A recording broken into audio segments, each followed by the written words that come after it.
Good evening, everyone. This is the March 20th, 2018 Town of Monroe Planning Board regular meeting. I'd like to do a roll call vote to see if we have a quorum. Anthony Vaccaro. Here. Lisa McQuaid. Here. Rich Troiano is absent. Bonnie Franson. Here. James McKnight. Here. Jason Serwinski. Present. Jeff Manson. Here.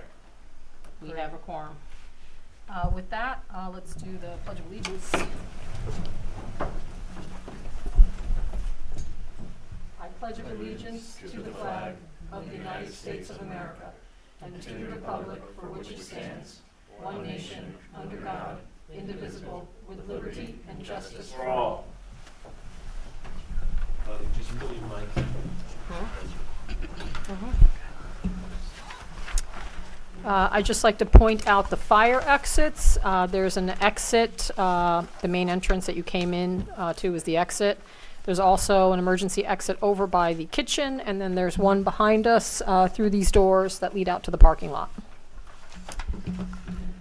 So our regular agenda, first item is Aaron Freed. You would come on up. And the applicant is requesting an accessory apartment.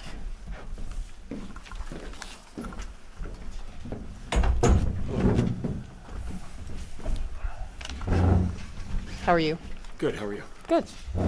I think at the last meeting, we needed some additional signatures. Yes, we dropped them off. Okay, Dave came in and signed everything, and there's a copy of the owner affidavit in your packet. great. Was there anything else? Mark was going to review the plans and stuff. Okay. He sent us comments on that. All right. It's in your packet as well. So, Sean, do you want to go through the comments for the Sure. accessory? And does the applicant have a copy, or? I do not. Okay. Do we- If you don't mind, I'll give it to you after. Sure. No, you can have them right here. Yeah, brought so it extras. should be, it's with this. You're Up there. welcome.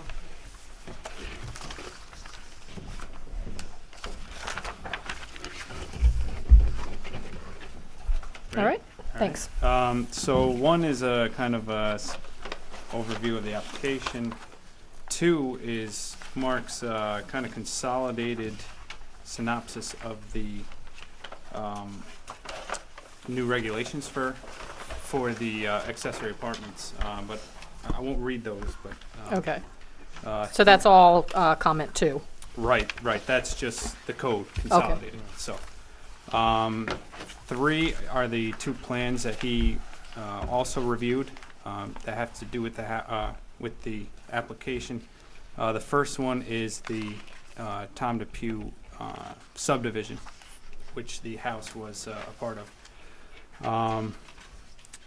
And then, so 4 is where we get into some of the issues that the application brings. So, so the first bullet of 4 is that the Mark reviewed the CO for the house, which was issued in 2011.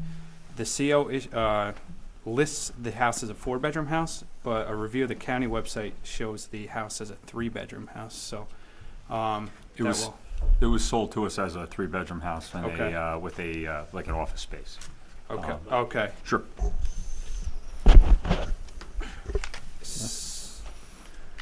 Okay, so,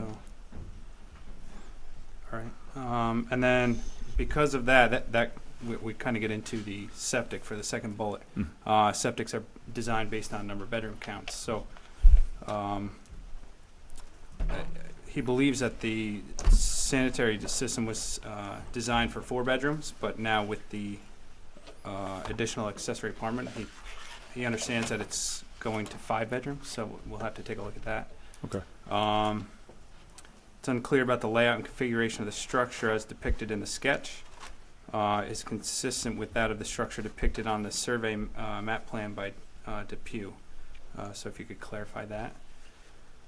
Based on the information submitted, assessor data sheet, and confirmed on Orange County Tax Database, the total floor area is 2,698 square feet, although it's not clear if this includes the unfinished basement or not. Does not. Okay. So that'll have to be clarified. The current structure received a CO based on unfinished basement and 2 occupied floors above the same. If the basement area is improved as an occupied floor, does this now cause the structure to be considered a 3-story residence? Must be verified that the unfinished lower floor area be utilized for the accessory apartment has at least 50% of floor above the average outside garage. Because now in the town code, there's 2 new definitions, one being a basement and the other being a cellar. So the definition of a cellar is of space having more than half its height below the average finished grade above grade level of the ground at the cellar building wall. A cellar shall not be counted as a story or as a habitable floor. So if The entire basement is below grade, separate of where the entrance is. okay, so technically I could, according to this definition, it's considered a cellar. So Not a that would story, be, what's that? A cellar is not a story? A cellar cannot be habitable, cannot be counted as a story or as a habitable floor. Well, that means it's not a 3-story Right. structure then.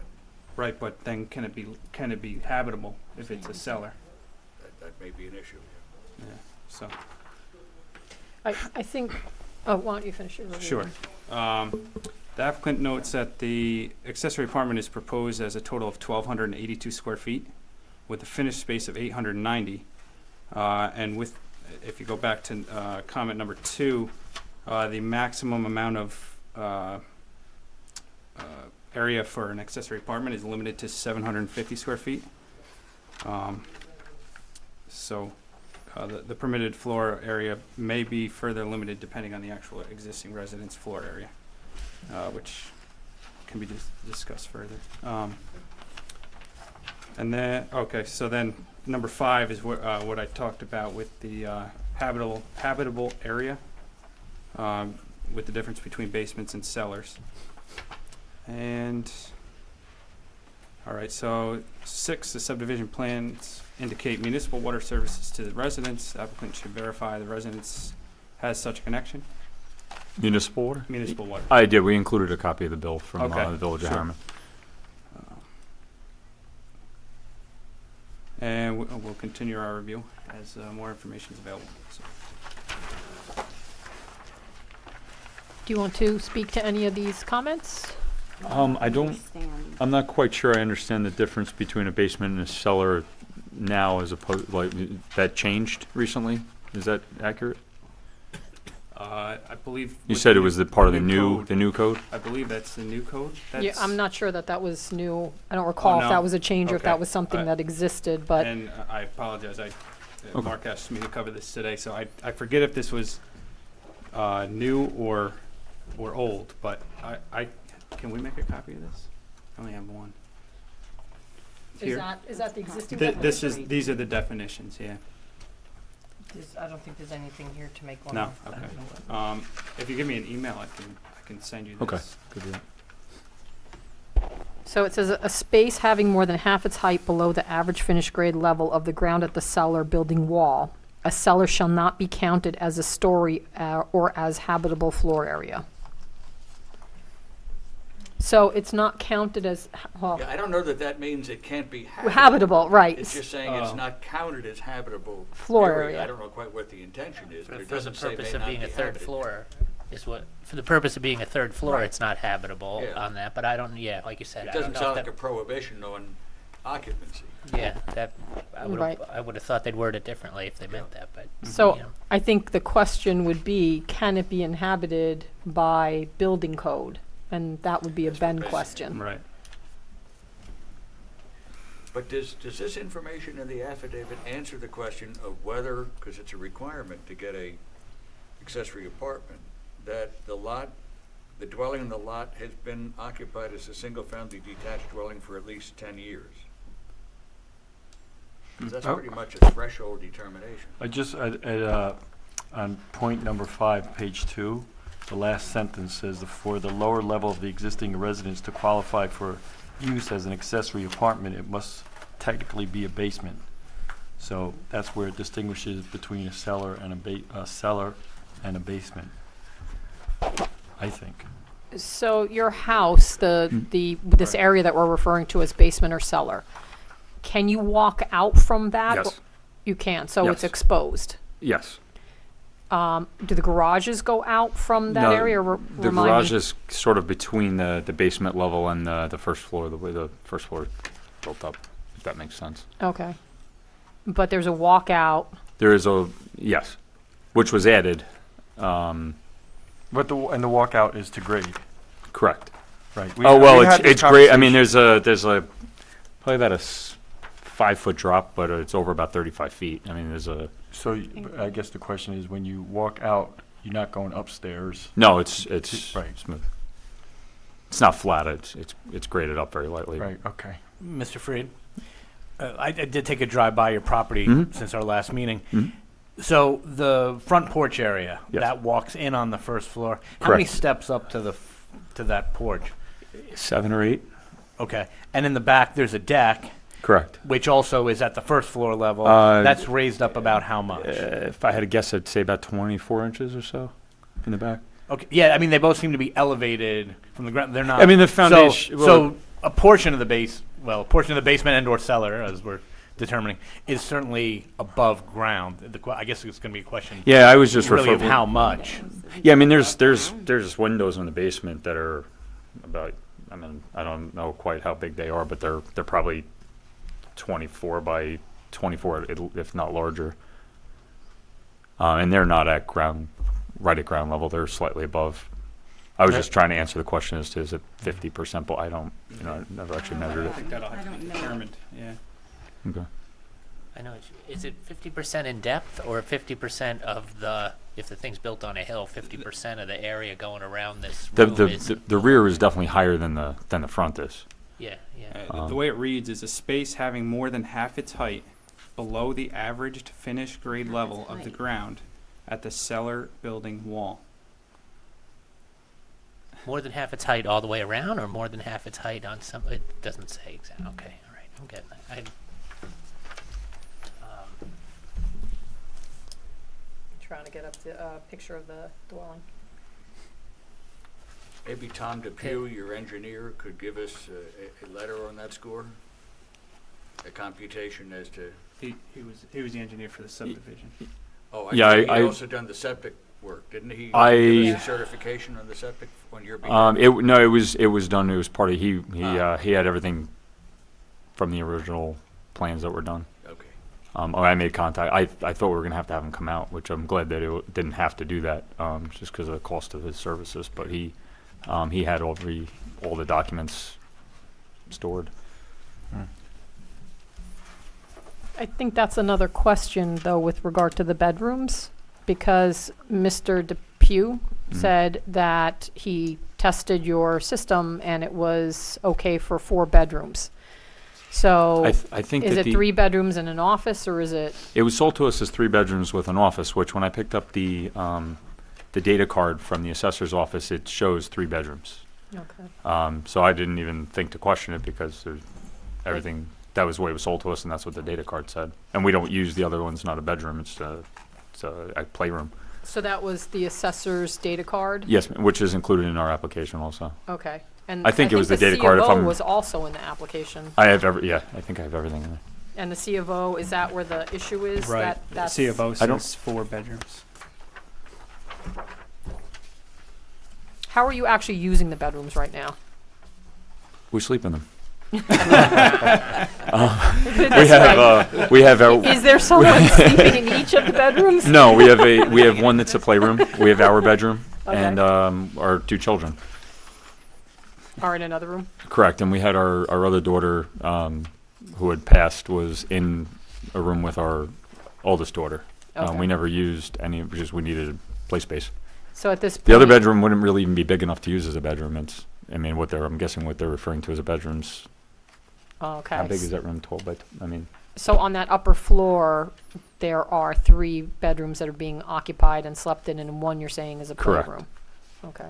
If you granted the accessory apartment permit, you could always condition it upon that bedroom not being used as that office bedroom not being used as a bedroom, so that it wouldn't exceed the Right, the septic field's capacity. right. Maybe the that's- CFO was issued based on the septic field capacity, Yeah. so. I think if I'm not mistaken, I didn't bring anything with me. I wasn't. I think that his letter stated that the septic system was built beyond its rated capacity. If I'm not mistaken, that was the conversation I had had with the engineer. I think that's what the letter states. Yeah, your C of O definitely says 4 bedrooms and 2 full baths. and I that didn't was read through 1420. when I picked it up. I picked it up actually right before the meeting that Right. day. And then your letter, he indicated, it was dated December 21st, 2010, sanitary sewage disposal system to service the 4-bedroom house was inspected, located the system, included the leaching field, 1,250-gallon septic tank. They did a dye test. Approximately 600 to 700 gallons of water was introduced into the system. System was substantially constructed in accordance with locations and construction details shown on the map, final subdivision plat, Grote Enterprises. So, that seems to indicate to me that you're okay at a 4-bedroom capacity. But this doesn't document that you're okay with 5 bedrooms. Okay. So, it's a matter to be discussed with the planning board to see whether they would be willing and think it's reasonable to, as Mike had suggested, include a condition that one of those rooms We just would be simply fine with can't. So you would be all right with that? Yeah. Okay, so we can consider that as part of our deliberations. I come back to my question again, though, and that is that it doesn't appear that this dwelling, that the house itself has been in existence for the requisite 10-year Right. time period. There is a waiver provision. I was just gonna look.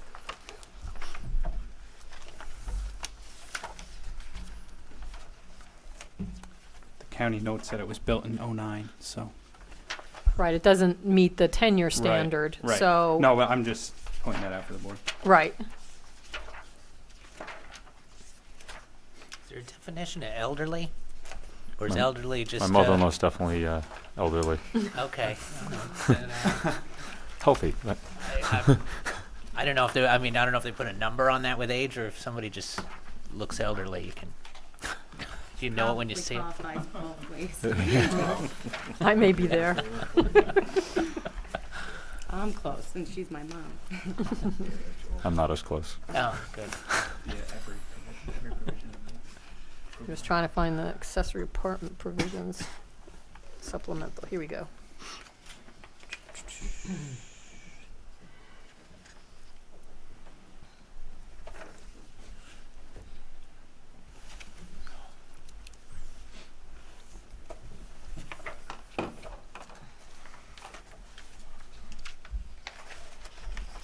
All right, accessory apartments. So it says the planning board may waive the 10-year requirement upon an evidentiary showing by the applicant establishing that the accessory apartment will enable the owner occupying the principal dwelling to provide care for an elderly or disabled relative residing in the accessory apartment. And it doesn't define elderly, so Okay. that allows some flexibility. She qualifies. That's what I figured. Hope she's Poor not watching mom's this. getting beat up in this terrible proceeding. She doesn't know. I know, she would agree.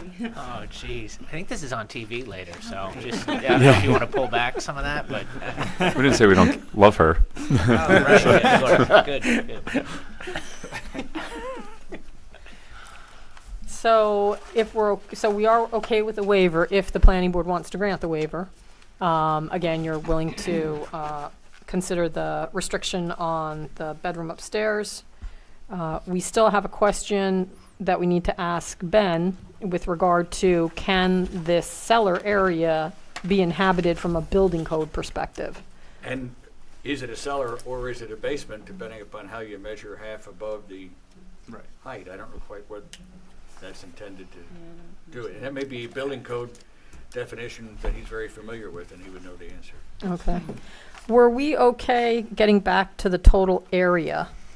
That No, they're it within, exceeds the 750, so it's Right. definitely too large. okay, Right now, it's 890 per the application of finished space. That also, we discussed at the workshop meeting, that includes, I don't know, I guess there's gonna be clarification, and it's wall to wall, so for instance, where the cabinets are gonna be 24 inches by the length of the, does that get deducted? My understanding with discussion with Mark earlier is that the only subtraction or exception is the landing area, stairs, and utility room. Okay. I'd have to do the math to see what the. Are you able to pull back on the made- square footage to put storage area or something other than used for the apartment? Well, I mean, that did include. I mean, I guess we could figure. We made the bathroom a little bit larger, and just being with her age, we did make it. Everything's going to be wheelchair accessible. So Okay. I don't know. I'd have to sit down and. But the plans included, like, you put in storage under the stairs. Yeah, And that that's included in I believe that it was, and there's a large. There's a utility closet that's about 3. It's in the plans. I mean, it's 3 or 4 foot wide by 13. And then there's a. We could, if we had to increase the size of the utility closet and decrease. She just won't have a walk-in closet, which was just so she could have stuff at normal level. Yeah. I mean,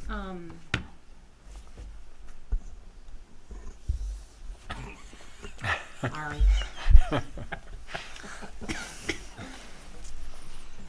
So, We would have to, like, I guess, have look to at look- the I'd have plans, to- deduct what is included in there that is the storage closet, and I guess, you didn't include these. would we be able to apply for is there any form of a variance? Well, associated. I mean, how does that work?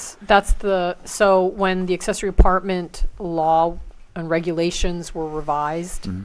they specifically indicated that if the accessory apartment exceeded the standard, Mhm. that it would be deemed a two-family dwelling. Gotcha. So Yeah, we don't wanna it do that. becomes a use variance, not an area variance. Got it. That is a much higher standard Yeah. to, I and a definitely don't much think- larger hurdle. But you It- may want to check your figures again. You may have included some of that excludable area. Yeah, no, he definitely did.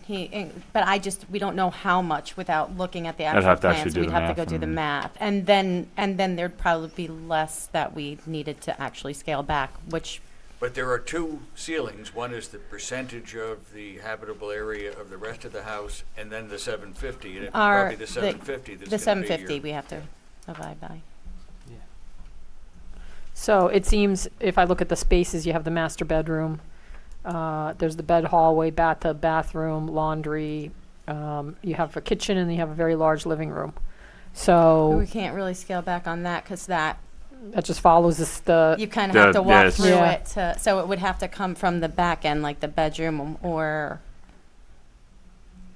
And we just Right. wanted to, when we did the drawing, it was a matter of making sure that she would have enough room. God forbid down the road she There's ended a up in a closet Sure. off of that. There's a closet off the bedroom. It's 6 by 6, which So was, I think it's. That's I'd the, going from memory. that end of the apartment, we'd have to scale back on that end, not by the. on the apartment, entrance. on the, Wait, you said a landing also? Right, so the landing at the bottom of the stairs. Oh, yeah, we didn't include. It's 3 by 3. I don't know that I that's don't think we included. included And the that. utility storage area under the stairs, right? If that's where that is. There's storage under there. That- There's two different utility areas. now you have an existing utility closet unfinished. And then you have Good. unfinished existing utility with the boiler and the hot water, Yeah. according Mm. to the plans. Would the wheelchair ramps be considered the same way as stairways would? I mean, if you had ramps coming in and out of each door That would and be whatever. outside. I'm. I don't know. I don't know. Yeah, what's where in would there. they be? Well, I'm thinking it was a door to the outside. There might be Oh. ramps leading up to that. And Are there? There could be. But they'd be outside, right? and there's ramp. I mean, my Right. house is still wheelchair accessible for my grandmother, and there's still a. I mean, there's a. step in the house is a 3-foot ramp from the hallway to the kitchen. Even I mean, they can end up all over the place. But Right, so check your calculations on the utility closet, maybe. Yeah. Okay. Yeah, so I wouldn't be upset keeping more storage space for me, so. So I Sorry, think, Mom. I think you need to just fit within the requirements Yeah. for the size. Let me ask the board, so to consider this, we would still need to consider a condition where one of the bedrooms are restricted so that they maintain the 4 bedrooms. So how does the group feel about that? And we also have to grant a waiver for use specifically of the structure for your mom, because you haven't met the 10-year requirement. So I'm also not clear on the bullet that pertains to item 4 about the 3-story residence. If you consider the basement as a cellar, or if you consider it as a basement and it becomes a 3-story house, how that impacts the review. well, that's If it something, does. right, I think Ben has to get back to us on as far as the 3-story Right. and whether it's a cellar or a basement. and whether you can even inhabit the cellar. Right. So we'll take a look at that. But, this is going to require that the applicant go and possibly revise plans to meet the area requirements. So I think it'd just be useful for us to communicate to the applicant whether or not we're even willing to consider the waiver and the condition with regard to the bedroom space. So perhaps we could go around and get a reaction from everybody? Well, sorry. I think that in relation to, since there isn't a guideline for elderly, we need to kind of come to an agreement on that. Now, one thing I would suggest that we consider, so standard age for applying for Social Security and Medicare is 65. If the federal government is using that as a definition of elder services, it might not be a bad benchmark for us. I mean, I think we need to kind of now decide on what our definition of elderly is going to be, since it wasn't decided for us. So I kind of just throw that out as, for consideration. If it's good enough for the federal government, it might be good enough for the town Is of it Monroe. 65 or 62? You can apply early at 62, but the standard age for most people to apply for Social Security is still 65, Okay. and Medicare is 65. Okay. That's just something I deal with at the bank, and so Right. as a banker, Right. that's sort of where our Right. little benchmark is. Even though in today's age, we might not necessarily use the term elder, we would certainly be willing to use the term senior. Right. And I think that's really the intent that we're Right. talking about here. I mean, one age that's thrown out, active adult, is 55. But 55 active adult and elderly doesn't seem to fit. I think that might be too young for purposes of these standards here. Mhm. Any thoughts, Jason? House was built in 2009, right? Correct. Are you guys moving in anytime in the next year?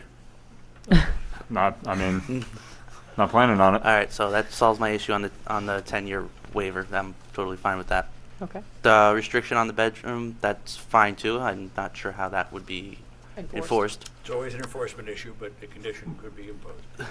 I would say in this We also have instance- to agree that we're not going to move out and let her live there. So, I mean, could that same process That would be expire- followed? Then the permit would Then a expire permit, yeah, automatically. it expires because the owner occupant can have.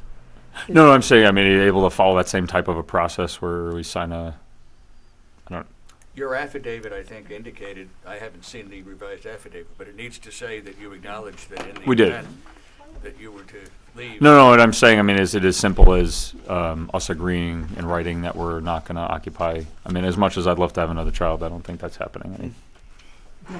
Well, I think, We can talk about it later. Yeah. No, 'cause based on their definition, I think I'm close to elderly. I think that if something were to happen, you could come back and the planning board could reconsider the home occupation permit at that point in time, because it would be considered, rather than considering a violation, you may come in Yeah, we have no- proactively and amend it if you need to, and then we'd have to consider it at that time. At that time, then we may say, well, you need to do another dye test. We have to find out if you can in fact accommodate, additional capacity in the dwelling. The other thing with regard to enforcement in this instance, the accessory apartments, I believe, get renewed annually. Okay. You don't have to come back in front of us, but you do have to go in front of Ben. So if Ben thought something was going on or it was being utilized in a way, that was not in accordance with the approval, then, he could come back to us and say that it's being violated. Of course. So I'm a little less concerned only because of that 1 year renewal process that exists. Anybody? Lisa? I have a couple of things. Is there a closet in the room that you're calling the playroom? There's closets all over the house, yeah. Is there a closet in that room, though? Yes. Do we have a definition of a bedroom? It would be a building code definition, not a definition that's in the zoning. Typically, Windows, door, Right. and closet, I And think, are the closet. component pieces that defines a bedroom. If Uh, I'm not mistaken, I've heard that said. yeah, and I think there's a minimum area for the bedroom, although I don't recall what it is offhand. Okay, so how do we disclude that as a bedroom? Well, then we just say that they're not using it as a bedroom? Well, that would be what the request is, that is what the condition is, so you as a planning board, we as a planning board have to be comfortable with that. Well, I think we should know whether or not it's a bedroom or not before we say, let's discontinue, let's not look at it. You know, Okay. I mean, the use, if they're using it as a playroom, I understand, or you're using it as a den, or it was sold to you as a den or something like that. But if the definition of it is a bedroom, then we should take a look at that, I think. Okay. The other thing, we talked about bedrooms and the sanitary disposal system on, number 2, it's the 8th bullet down on the first page. So there, it says apartments limited to 1-bedroom layout and must contain an independent bathroom. So would the sanitary disposal system accommodate a 3rd bathroom? It's based on bedrooms, not on Based on bathrooms. bedrooms. Oh, is it? Yeah. Yeah. Okay. It's total number. All of And- right, beds. so that's, And just to be clear, the issue isn't that they're exceeding a certain number of bedrooms from the accessory apartment perspective, it's the sewer question. And how much sewage you're generating. If all so, bedrooms are inhabited and the engineer said. They're also based on 2 people, right? Isn't it calculated 2 people per bedroom?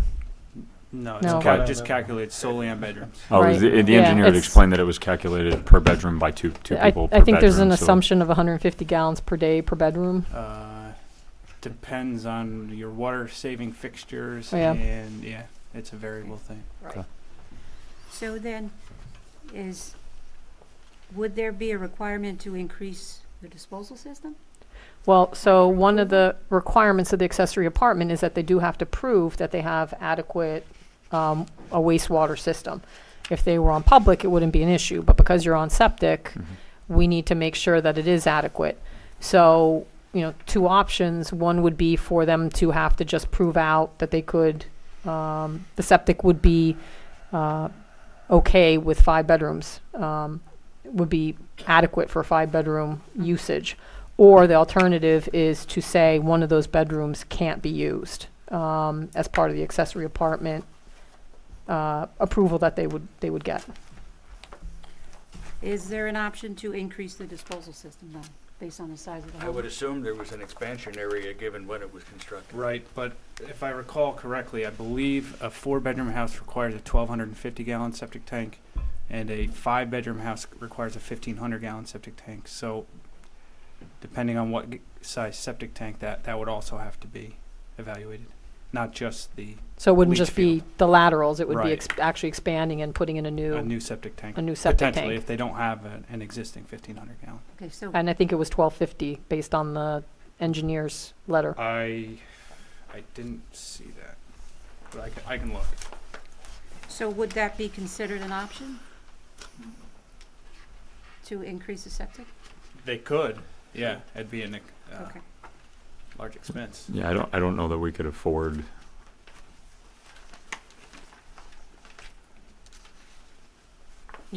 I don't know that we can. Afford to put in a new Yeah, septic I don't tank, think that that's some laterals. something that we're.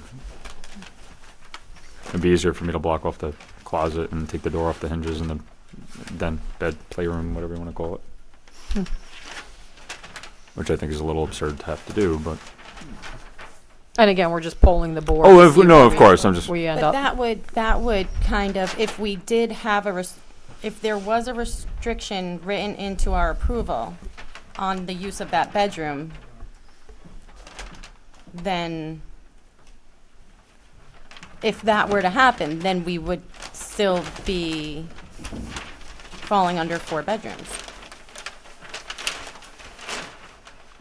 Right, you're saying if they don't give us the approval with a restriction, then we would have to consider these additional. Right, if the Options. if the planning board We're wasn't, comfortable with the restriction. Yeah. exactly, If it's, the planning board does come back and say, with this restriction, we would give you the approval, then, Right. then that would be right, the solution to this. right, that's exactly why we're Got it. polling the board. I'm to just trying to to understand. find out, because if it turns out that the majority of the board said, no, you know, we we don't like that We're not restriction. comfortable with that, then And that we you would have to consider one of these other expand options. the septic, Got then it. that's has implications for you as to whether you want to continue the Exactly, the yeah. approval process. So that's why we're trying to at least get a sense now, because Yeah, as it is, you have to go back and potentially reconfigure the space to, right. comply with And the so whether or not requirements. we're gonna spend the time to do that would be based upon. I what mean, Right. that's not a big deal. You just, Yeah. her No, bedroom's but they're smaller. saying if they're not gonna say yes, then why would we go home and do that? Right. And then they would Yeah. come back and they'd be like, we already said no. right, because I would prefer that you not go through all of that if the Right, planning board exactly. feels that you shouldn't include. Continue. Right, Yeah. continue, and that they don't want that condition. Lisa, are you? Yeah, no, that was, yeah, I'm good. Thank you. Yeah, I don't have an issue with the waiver for the bedroom or the waiver for the constructed at least 10 years, I think is a funny rule. I think that kind of makes me think, well, what was that targeted to? I mean, that would target somebody who was building a home under the guise of it being a one-family home and then trying to turn it into something else too quickly and having to been disingenuous when they bought it or when they built it as one thing and then turned it into another, and that's not at all what is here. And so I wouldn't have a problem waiving that. Also, I wish they had put the that waiver goes with a elderly relative or disabled relative. I wish that had been put down for more of this, because this isn't a revenue-generating apartment either. So if it were, I think you could hold people to a higher standard and be more careful and maybe be more concerned with the enforcement of these kind of waivers. But that's not what this is. This is just making an accommodation for a family member to be in your home. I'm not sure I would Right. want to read these as strictly as one could with the other situations. Well, how do we know they're not gonna charge? Charge her Would you be elderly charged- disabled well- mother? Well, I don't know. I'm sorry, how much were you planning to charge your mom? And it depends how much I can get out of her. Hi, I mean, Mom. when the mom passes, they're going to get that money anyway. So it's taken out of This is an one pocket and putting it in investment for our another. future. I don't know that No. it's spelled out, though, you know. Right. You brought it up, and it is a point. Well, it does say relative. If it's not their relative, it wouldn't. Right. None of what I said qualified. The but- law is silent on I'd- charges or rents, et cetera. So whether you decide to rent or ask for some stipend or something, Yeah, I don't think that's part of the regulations. It wouldn't be part of the waiver. I was just saying the intention of why these rules were written were to guide behavior, and then when you carve out exceptions for elderly relatives, you're hinting that. Right. There- So I can speak to what was occurring, which is why the regulations are what they are. Previous to adoption of these regulations, there were dwellings being constructed that essentially were two-family dwellings. And one was being represented as being an accessory apartment. And so because of the poor regulatory scheme that said one has to be smaller than the other, one apartment or the owner occupied part of that building could be 3,000 square feet and the accessory apartment could be 2,999. And that's what was occurring. So the town board decided that to ensure that people weren't in fact really constructing two families from the get-go, they placed a time frame restriction on because that meant that anyone that was building new construction would have to wait 10 years literally before they could put an accessory apartment into place, and that was intended to really kind of stop that trend of what was happening with really large two-family dwellings.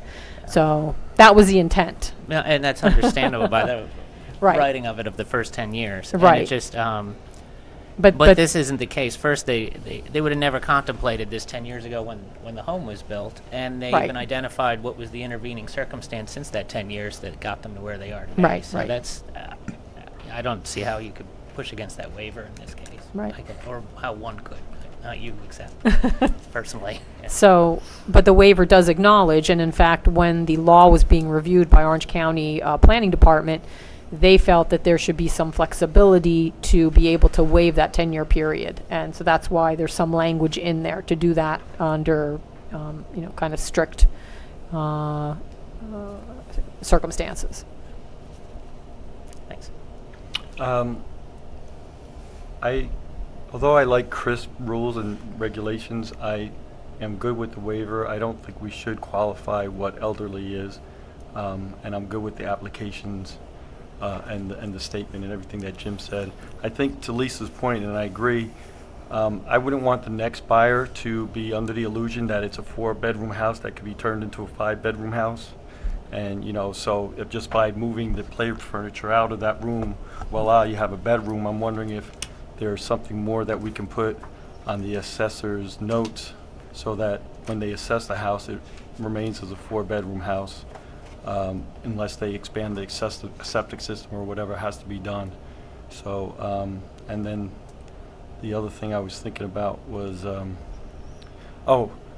with subdivision approval, doesn't the health department get a certification on the septic system design build-out and was certified for a particular number of bedrooms? So if it indeed was built for 4 bedrooms, but they're only using 3 now, it seems logical that they could add a bedroom without any impact to health and safety.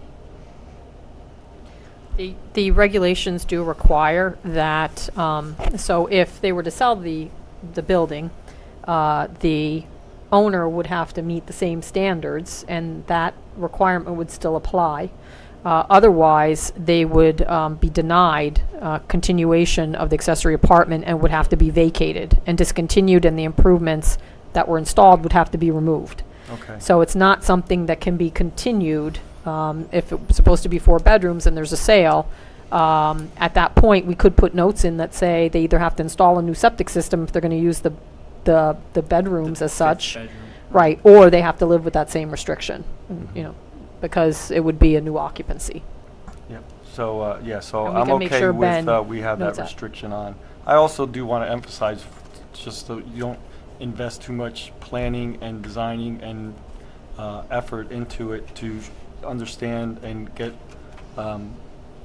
these building requirements nailed down, with regards to the basement definition, cellar definition, and also the number of stories that are permissible by state code, because I think those are critical points before you get going. Right. And the other thing I had mentioned last week, or was it last week or 2 weeks ago, we were talking about potential flooding in the basement and also having a sewer pump so that you can eject up to the septic field. I mean, those are expenses that you should consider, because I would hate for you to have that finished basement and then you have a flooding in there and it would destroy everything you have. Yeah, the plan has a 2 ejector pumps in one for the plumbing and then one for. So you haven't I guess seen any rainwater in your? No, it's bone dry and everything's. I mean, we dry locked it and it's bone dry. And then I don't know what the building requirements are for an ejector pump for sewer, but you may want to have 2 pumps for that, just for redundancy. Okay. So from my perspective, I'm okay with the waiver, and we would write a resolution acknowledging that it's for your mom, and kind of the history of her occupying the space. And I'm also okay on the bedrooms, providing a condition that you cannot use one of those spaces as a bedroom to be within your limits. I don't know if you were able to read the engineering letter, but I didn't see a letter in this file, but both proposed houses, according to the subdivision plan, had proposed 1,250-gallon septic tanks. Okay. So and that's what is that would be a 4-bedroom. okay. So 4 bedrooms. So I think you have a sense of the board, not that we can vote at this point in time, where we're headed, that again, the waiver and the restriction or the condition would be applied. So I think the next step would be to speak to the building inspector and get squared away, whether you meet the definition for the cellar, does it affect the number of stories, that we're not creating any need for variance or some other approval, or a situation that it's not approvable. So I think we're going to continue this application So you could do a little more homework, and if Ben determines that, again, you're okay as far as having the habitable space in the cellar, et cetera, is it basement, is it cellar, then you should move forward to make sure you meet the maximum square footage requirement and show us a redesign of that area and how you can meet it. And then we'll go from there. That's my thinking. Anybody else have other comments? Any others? No? I just would like to know who the onus is going to be on to get the letter from Ben for those determinations. What is, I know Mark has been communicating with Ben. We can continue that, Right. yeah. I just didn't know if it was going to be up to the applicant Right. or not. Well, I think you should definitely go to Ben, and we can communicate to him or perhaps you can call Sure, Ben and let yeah. him know what the situation is so that Absolutely. he's aware when they come in. By the definition of elderly we discussed, that's me, and I just couldn't remember something. Do you have any questions? As far as contacting the building inspector, if you're going to make contact with him, could I trouble you to reach out to us after so we're both not bombarding him with? Sure. Absolutely. Because I hate when people do that to me. So. Okay. Any other questions? Is there assuming that he has no issue with the definition of the basement or cellar, whichever it needs to be? I'm sort of confused at this point. What's the time frame for the next meeting, just so I can let my mother-in-law Submittal is know, kind the of? 29th of this month, Okay. so we should reach out to Ben right away and then get his response, and then if it's okay, then you should work on plans to get me by the 29th, and the next meeting is April 12th. If Does you're- this require a public hearing? I forget what the law said. No. No, okay. No. That was actually a Orange County GML comment. They didn't want to have a special permit or public hearing, so it doesn't require it.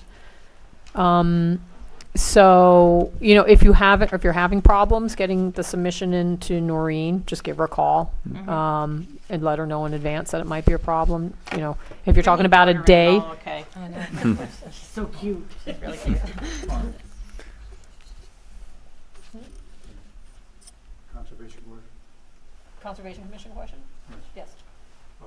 We've been, in the past 20-some years that I've been on that commission, we've always liked whenever you can interject a note to remind the homeowner that you have that septic tank pumped out regular. Okay. It was just done. Causes calamities galore. Okay, thank you. Thank you. So Ward is a member of the Monroe Conservation Commission. Okay. And so they look at environmental issues within the community. So that's just a word to the wise. Ward to the wise. Ba-dum-bump. So, all right. Sure. Thank you. Thank you. We'll see you at the next meeting. Perfect. Thank Great. you very much. Have a good night.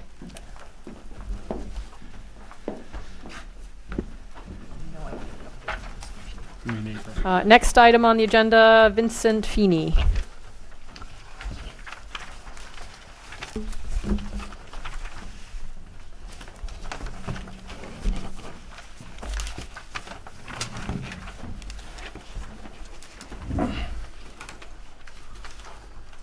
Good evening. Good evening. So we left it at the last meeting that the board members would go out to the property, take a look at it, look around, and make a determination as to whether you thought that the proposed construction of the detached garage would be visible from any vantage points of significance. And if it is potentially visible, whether it's significantly visible from that vantage point, would it have an effect on that vantage point? So did everybody have a chance to get out? Yeah. Take a look? Great. Yeah. So what are Yes. what's everybody's thoughts? Want to start? Sure. I did get out to take a look. I think any impact would be insignificant based on what's existing there already and what's actually on the ridgeline. The property, your property seems to sit kind of on part of the side of a bowl there. The far ridgeline behind your house is somewhat distant, not that occupied. I don't believe there's a road running along that ridgeline where too many people are going to be seeing down into your property from back there. The road is really, you're down below your road. Right. What's significant, frankly, on the ridgeline is your neighbor across the way. Right. So I mean, I'm absolutely in favor of this overlay, and that we consider that at all times. But I don't see where that's an issue in this situation. Thank you. So I also had a chance to drive by, and I noticed that your proposed structure sitting on a downward side of a slope, and it looked like it was gonna be lower than your house, and Yes. the structure is proposed to be 25 feet tall, and I think that's shorter than your house. Definitely. So there were some naked trees, but I think, if once they get their leaves, you're not gonna see anything at all, No. even from the road, so. I see no visibility impacts whatsoever from this project. Great, thank you. Lisa? I didn't drive by the home. I'm just going by what we saw last week in the drawings, Okay, but I don't have any other comment. thank you.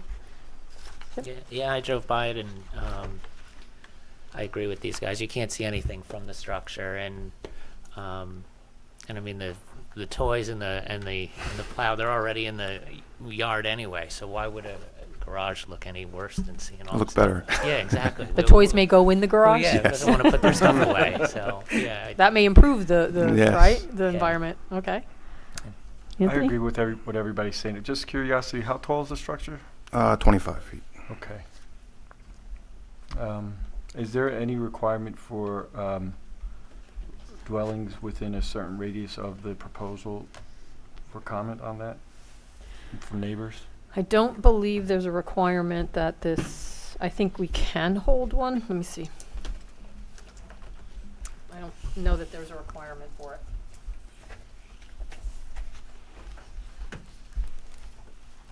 that neighbor's house is much higher than the Much structure. bigger. Much bigger, but it's on a grade, a very steep grade actually. So even if this is 25 feet high, it's not like that guy's looking out his window and looking right at this garage or something like that. Right. They're different, and he's away from the road. They're both kind of away from the road. I agree. I'm just just want to make sure that procedurally, if a structure like this does go into that area, that if there is a resident that has a concern and we didn't follow our code, that Right. Okay. Yeah, So- that makes sense. Yeah. The procedures indicate the planning board in its discretion may hold a public hearing on the application. So that would be any notice if we wanted to get input from the neighbors. But it's based on our review whether we feel that it's significant enough to Okay. warrant a public hearing. do you know how your neighbors feel? I'm friendly with everyone, so everyone loves me. Me too. Can we get an affidavit? No problem with that. From him? So I think with that, if everybody, the majority, feel that it's not going to be visible, it's not going to impact the Ridgeline Protection Overlay District, then I think we can approve the action. And Prepare a resolution for your next meeting? So we have Sure. With findings? right, so we just want to make sure that you're going to build what you say you're building. You indicated it would be brick to match the house. Yes. It will include the height. The resolution will specify what you're proposing, and then so at the next meeting we can approve it. Okay. Ben also has a set of plans I gave him, Okay, great. so if anybody needs anything to look at. So right, if anyone needs to look at them as part of the approval resolution, they can. Very good. Very good. So, did you have comments for this? Mark has comments. Okay. If you'd like me to go through Sure. them. Sorry about that. No, that's okay. One is a definition of the new Ridgeline Protection Overlay District. I won't read that. Application. So there's two things that trigger the being in the Ridgeline Overlay, or a review by the planning board for the Ridgeline Protection Overlay District. It's regulated if it's on or within 300 feet of a ridgeline as depicted on the zoning map, and applies to any construction or use requiring a building permit where there is over 500 square feet of disturbance or where such construction exceeds 20 feet in height from existing ground. The following are required to submit for the application. All materials submitted to the building inspector in connection with the permit. Architectural renderings indicating size and shape, colors, and materials. Samples of materials. Site plan depicting roads, structures, driveways, grading, limits of disturbance, etc. Visual assessment form, and any additional information deemed appropriate by the planning board. Mark says that both, so the square footage, the minimum square footage and the minimum height are both exceeded. Those thresholds are exceeded, so the applicant is required to be reviewed. So he indicates that there's no trees to cut, which most of you saw, as a proposed garage is access off an existing driveway, and it's indicated that the applicant intends to match the existing residence with brick features and stucco and siding for some of the faces of the building. And most of you already had a field visit, so that's number 5. And So viewing it counts, right? I mean, unlike Yes. the times we've had to see the materials or whatever, Right. it was fine that we went out there and saw the Right. driveway for ourselves. We don't need an exhibit in the record or anything like that. So the Well, so sometimes it helps to have it so Right. that if there's a question later and it's changed and you individual members are no longer here, that there's some memorialization. So I assume the architectural plans which are required specify the material. The submission requirements say the planning board shall determine the level and detail of information that shall accompany the site plan, special use or building permit application. Information to be submitted shall depend on the nature of the proposed activity. For example, its scale, height, and mass, and potential for same to be visible from public observation points. And then it goes on to list data to be submitted include. So those would be the examples. If you wanted to match the existing house, a photograph of the existing house in the file would probably do the trick. Yeah. Okay. Do your plans show already that it's going to be brick, the materials?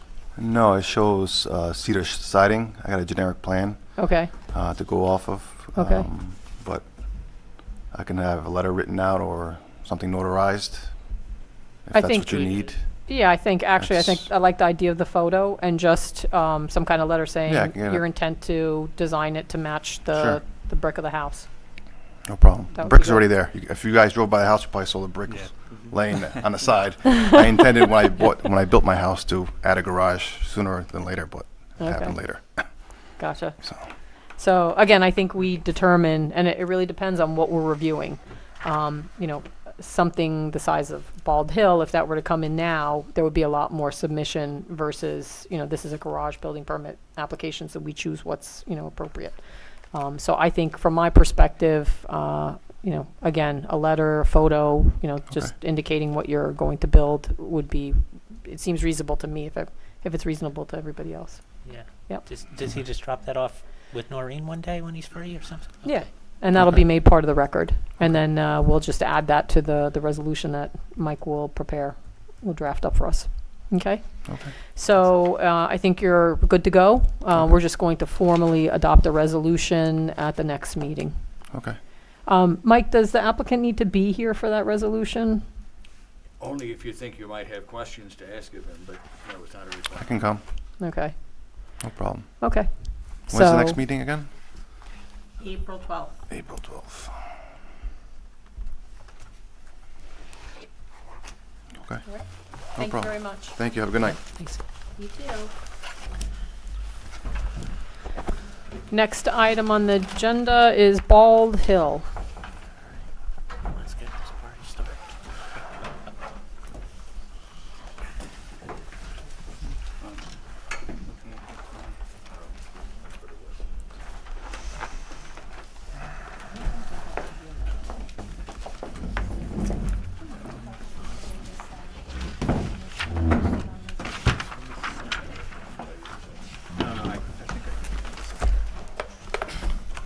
So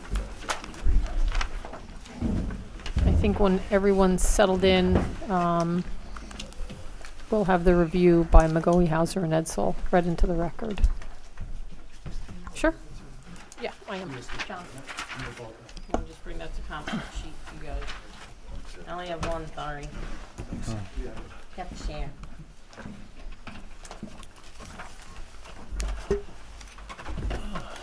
We're good? We're ready to go. All right.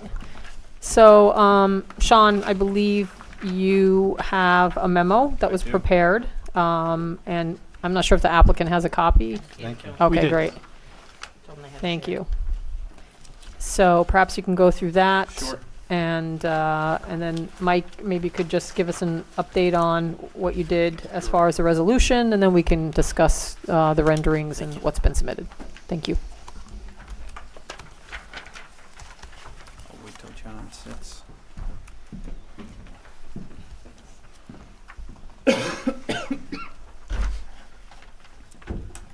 All right, so Andy Warren of our office, who's our architect, reviewed the plan submitted Friday. Upon his review, his observations are that the buildings are presented contain various design elements, including but not limited to stone veneer covering the foundation and lower level, and undulating building front with projecting and recessed wall surfaces that break up the scale and volume of the building. Roof gables and dormers that are all clad in white or light covered vinyl siding. White windows of similar size and proportion. White or light colored vinyl siding in the upper portion of the recessed wall areas.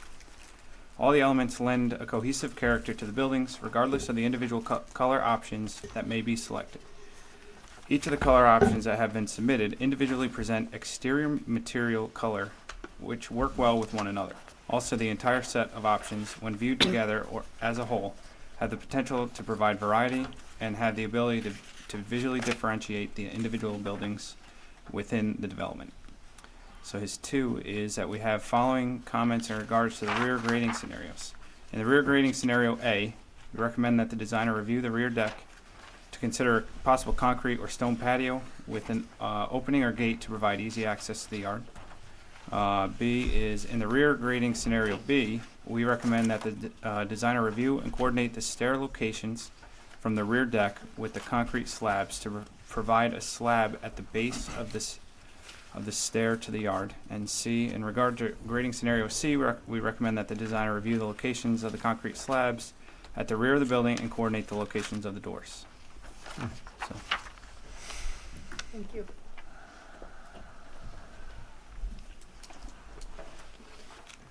You want to wait to go over the resolution, or Well, I should we can listen point to the out, architect? there are really only 2 changes of note on page 14 and 15. The first was, and I think it was a request of a member of the board, the new condition 4, which is a requirement that clearing limits be marked in the field, and the note to that effect be added to the plans. The next condition, which is now 5, was the result of your struggle to try to find a way to allow flexibility in the architectural treatment, yet require that if there's any significant change, the applicant return. So with some change in the language, what it now says is that the building permit must be consistent with the architectural plans, guidelines, and the package that you're seeing here tonight. And then we add a sentence that any significant change in building footprint shall require a return to the planning board. That's number 1. You then recognize that the applicant may wish to make changes in the future based upon market conditions as was described to you last month. In that case, when what is going to happen is not consistent with the architectural renderings, meaning the column A, B type stuff, then the applicant is required to return to you for further approval, but it is not at the formal level of amended site plan approval. It's an architectural approval of the new course that the applicant has charted. I think that meets the needs of the applicant not to have to go through amended site plan approval if the market dictates that they change the look and feel of the buildings, and that and yet gives you the ability to control and review and approve any change like that, and yet allows that as long as they stay within this package of look and feel, they can change the where the colors are, where those various treatments are by building, without needing to come back every time they want to change a doorknob for an amended approval. I hope it achieves that objective. And the other change was the addition on the following page in condition number 6 at the bottom of 14 that spills over. We had language that required that the service lines be installed in each phase as we go, and the language I had chosen without thinking it through was that no building permit could be issued for any structure in a phase until the service lines were in place. I don't think that makes sense. George has requested that we change that to certificate of occupancy. I think that makes more sense because the service lines are probably going to be put in at the same time they're building the foundation for that structure, because that's when they have the equipment there, and if they can't get a building permit to build the structure until they put in the service line, they're going to have to do things twice. So I think you do well by conditioning no certificate of occupancy till it's in, but I don't think you need to make it a precondition to building permit. One question, where are we with the covenants and restrictions for the conservation easement? I think George, there was a suggestion that we limit the use of mechanized equipment. George had put forth integrated, did you send it to everybody, George? I did not, but I did bring copies. I wasn't sure if it was going to be discussed. Okay. Let me find that email. I don't believe we, I'll just bring so it. it wasn't sent to the board. No, we got Okay. the comment from Jason. Yes. Yesterday, I took a look at it. Okay, thank you. I've actually adapted a Thank you. condition that was put in the Mohawk Preserve application in New Paltz for Okay. Thank you. they're doing a collaborative project with the Open Space Institute for a trail that's going to go from New Paltz up to the ridge. And as part of that, we did discuss the issue of herbicide and pesticide applications. They don't do that as a matter of course, but they did request they have the ability to do it if the circumstances warrant. I gather that's primarily to address invasive species or other things that come up. So the suggestion was only allow mechanical clearing, maintenance, and I think that I'm assuming you're talking about like A weed whacker kind of thing. yeah. So we're not planning to maintain this. It's supposed to be in its natural condition, but if something were to happen, the tree has to be cut down. If that obviously will be done by some sort of mechanical thing, but I think one of the advantages of following a policy like this, which is something the EPA publishes and may change from time to time, recognize that a covenant, restrictive covenant such as this, will be recorded and will last forever. And technology, approach, best practices may well change over time, and it may be that some type of mechanized equipment we don't even know of yet will be the preferred environmentally appropriate method of doing it. I think George's suggestion that we make reference to this integrated pest management plan is probably a good approach to it rather than limiting mechanized equipment. But the idea is, yes, let's make sure it's done correctly when it is done. Okay. We'll review that since we just received it. So at this point, I guess, why don't we go through the changes to the architectural standards? Sure, John Till, architect. In continuation from our last meeting, 2 items to discuss. We've coordinated the renderings with the color options based on the color option A to rendering A, color option B to rendering B. So there's a correlation between our color guidelines and our renderings, just to clarify that. And then in addition to our submission to Magui, Hauser, and Etzel to Andy Warren, we've adjusted the rear scenarios A, B, and C to incorporate his comments in regards to the rear decks, the rear deck on grade being of a masonry type, the rear stairs landing on a concrete landing, and also locating the concrete landing and patio, the lower patio, within a doorway. And we've updated our renderings to show that scenario based on what Mr. Warren had suggested.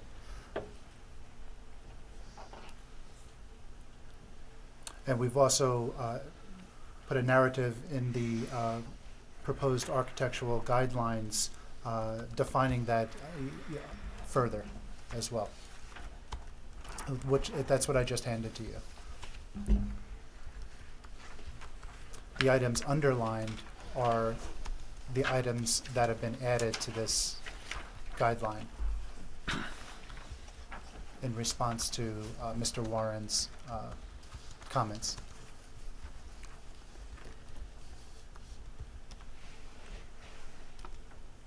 Do you want me to bring those images up? Sure. So I brought up a whole bunch. I don't think it may be any different. You need this? No, we have one thing. Which would it be under the grading? The grading scenarios, correct. Okay. This is option A. So option A, you'll see here that we have the grade level porch or grade level deck done in a masonry format with access to the rear yard on item or grading scenario A. Switch to B. This would be a midpoint grading scenario, which does have access to the grade as well, and a concrete pad underneath for maintenance purposes. On the landing of those stairs, there's concrete pads? Yeah, that was the comment from Mr. Warren, to be able to come down the stairs and land on a concrete landing and then step off into the yard. Yeah, I think that's great. So, which is a valid, a good comment, yeah. For that. And then option or scenario C, which would be a full walkout to the rear with a masonry patio underneath the deck, as well as a staircase. Well, not a staircase on this one because we have the walkout. That's correct. In this particular case, we wouldn't have a staircase because we have a walkout from the building to the rear of the property. I think we had talked about privacy walls, and is that a new addition as well? Yeah, you'll see we've proposed on here a privacy wall detail between the unit. I believe it's this one here. Yeah. Okay. And the colors would be similar to the building colors of the whatever's chosen. Right here, it's more generic, but depending upon the building, it would be a similar color to the building. Do you envision there'll be many situations, but this seems to show it where the decks are actually attached. They're literally, there's no space between them. Would you anticipate that a privacy wall would be needed where, they may be close together, but they're not attached, or you wouldn't necessarily use a privacy wall? Yeah, and it depends on the stepping of the building as well. If the building, based on the footprint, following the site plan, if the building slides front to back, if the end unit or the middle units slide front to back, by default it creates some privacy because you see some of the buildings pushing in and out. Okay. In a situation where we do have two decks connected to each other, that's where we'd want the full privacy wall. Any questions? Anybody on the renderings or what you're seeing?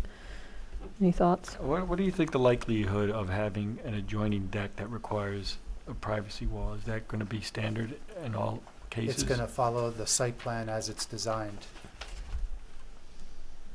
If the two decks are shown together, then the decks, the units will be, at that point.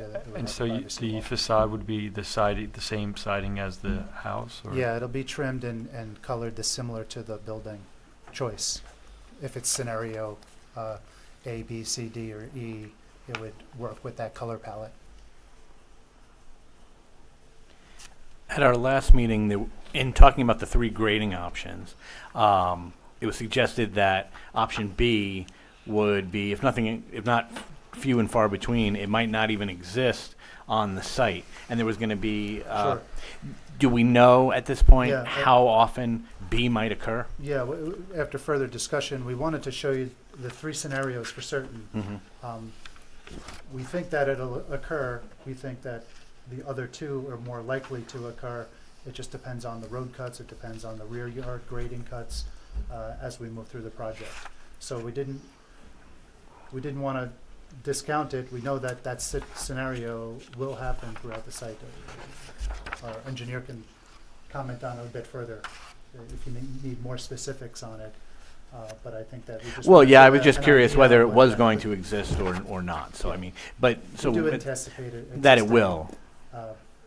Okay. In certain areas. Mhm. That's why we wanted to include it here. John, do you know how tall the dividers are going to be?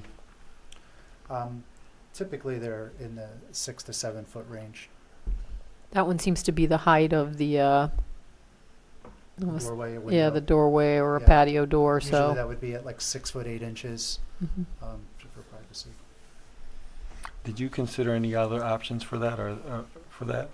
It's just sticking out for me, like Uh, a sore thumb.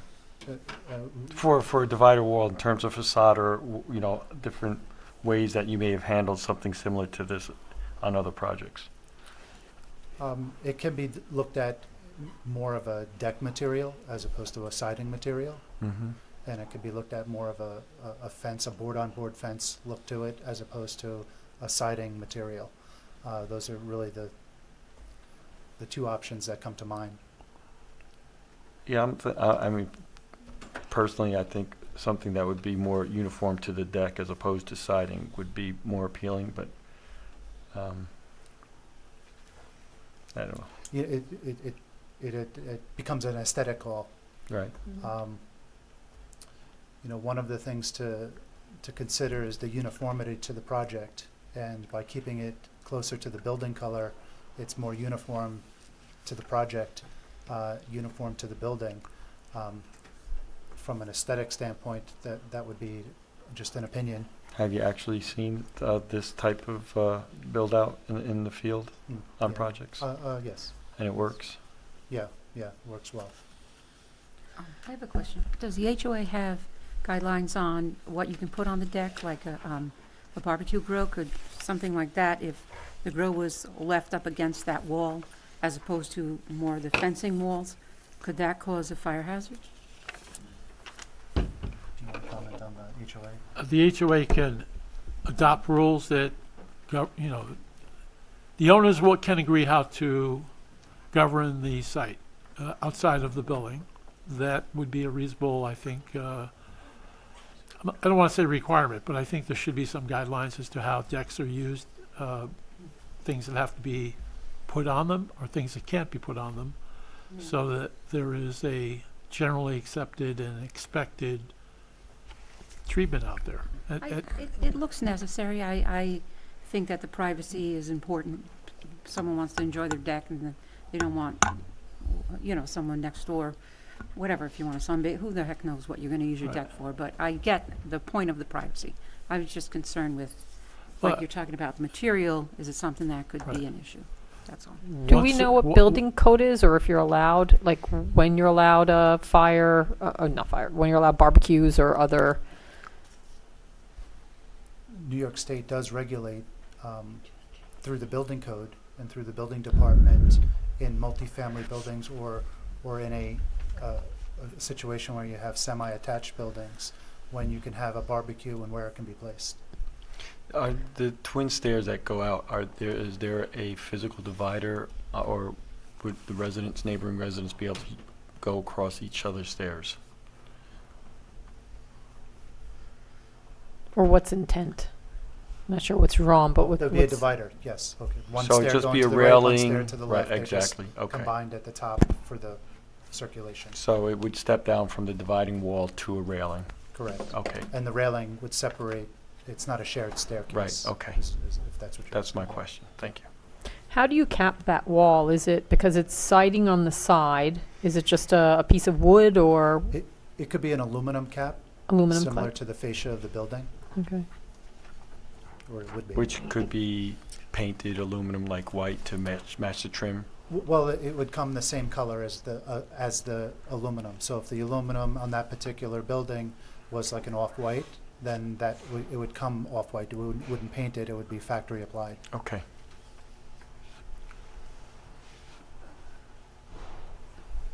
Other comments? No. So those are the backyard. Oh, maybe one thing. Sure. Did the decks change colors like the garage doors and stuff on the homes, or are they always, like, is there some variation to one unit to the next, or are they always the same deck color? colors would be uniform. Oh, would they? Okay. Yeah. So I believe you had submitted these previously, Yes. right, as part of Yes. the package, so we've seen this. Do you want us to run through the images? The options? I don't know if anybody wants to see any in particular. Or do you all feel that you've been able to review? So the color palettes that you see here are what we presented at the last meeting. Right. And they've also been reviewed by Andy Warren at McGooey Right. Hazard Netzel, and he felt that the same the color palette works well together throughout the project, mixing the colors as a comment. Okay.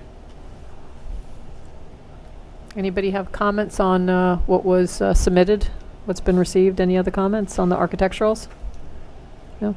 Just a comment. So I had a chance to look at the email that was sent out and the various slides now labeled by color option.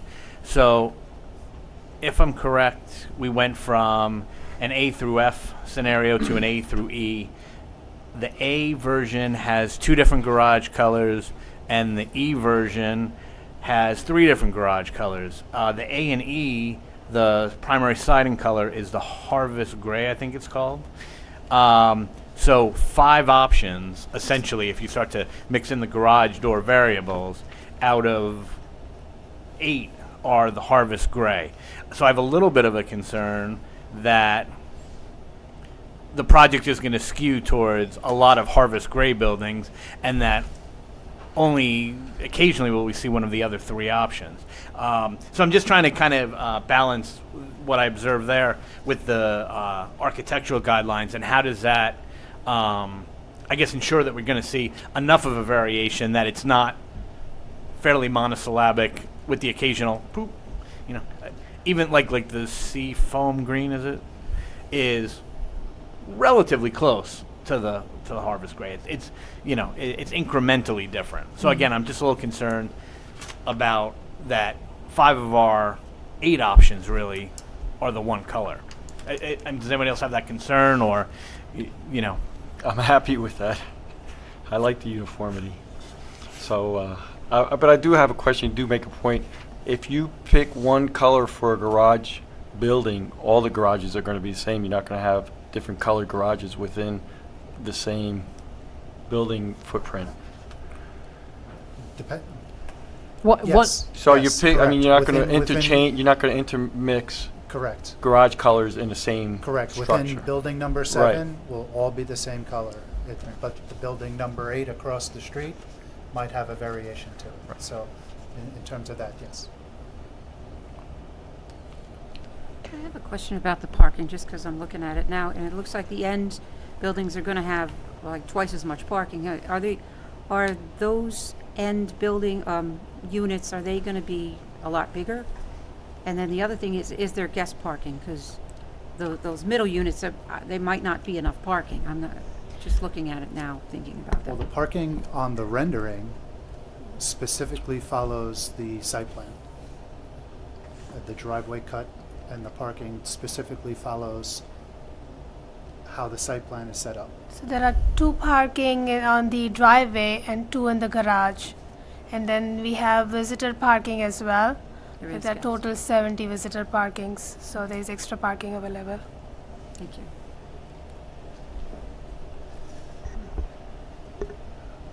Anyone else? I guess I I like Jeffrey's idea there being some variation, but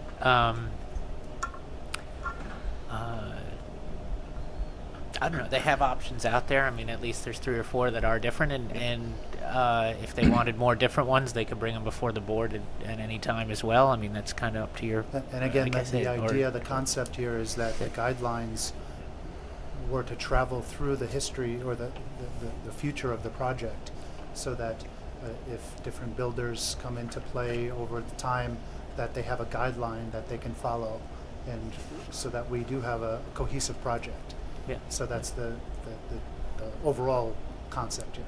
So, and Bonnie, excuse me, but this project is on a hill, which will be visible from a lot of areas. So, you know, I think having the earth tones that blend into the hillside are preferable. And I know we discussed this at length last time, but this is... Yes, and exactly. And we've responded to that with providing a more earth tone palette throughout the project for that particular concern. All right. Thank you. Anybody else? Comments on blue? I've made my comments known. So at this point, Mike or Sean, what's outstanding? Is there anything outstanding to keep us from making a resolution, acting on the resolution? With regard to all these architecturals, will they become attachments to the resolution? How are we going to deal with At the that? very least, we need one packet of them, maybe reduced size and not the poster board, and a listing of precisely what is in that packet. And that listing can be attached to the resolution, and the renderings and material specifications kept on file in the planning office, or Ben's office, whichever is more appropriate. So I can add that to the plan. So, actually, we're going to have a schedule attached. I mean, there's a summary that Norelli provided that I've inserted on that plan page, but I think we want to have each sheet and a table listed, and not just the engineering drawing, but now the architectural ones, and of course the architectural guidelines as well. So those things that are written materials, I think, could easily be attached, but those that are renderings and plans, they'd be better kept on file and referenced in the resolution. So. Correct, that could be With organized. your help, you could give me all that as Yeah. a table, and I would insert it as a schedule at the back of the resolution, and then attach, you could give this to me as a PDF and any of the other textual materials, and then a listing of what the renderings are, or the elevations, whatever we have. We have a mix of both, I think, and I'll attach those PDFs to the resolution, and they will reference the actual plans and material specifications on that will stay on file. Do we have to do any other additional work or see the final of the restrictive covenants? Is that one of the conditions, or with regard to the conservation It was easement? to be reviewed before the plans are signed, but if the board is inclined to follow this integrated pest management suggestion, we can ask George to revise it to add that to it so that you can see it before the plans are signed. Thoughts? Yeah, we have someone from the Conservation Commission over here. Could we have your thoughts on this IPM? I've never heard of it before, and I was just curious. I don't know, sorry to Borrow a microphone. put you on the spot. It's something that they Ward actually Broward use Conservation at- Commission. Yeah, they've definitely used them at golf courses. Yeah, that program's been a DEC program recommended by Cornell and whatnot for approximately 22, 23, 24 years. I'm familiar with it. As long as they update it, I have no problems with it.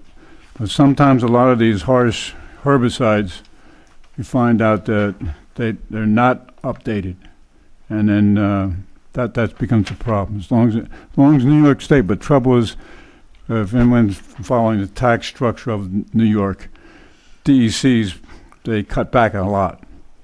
So that's always it's better than mentioning integrated pest management.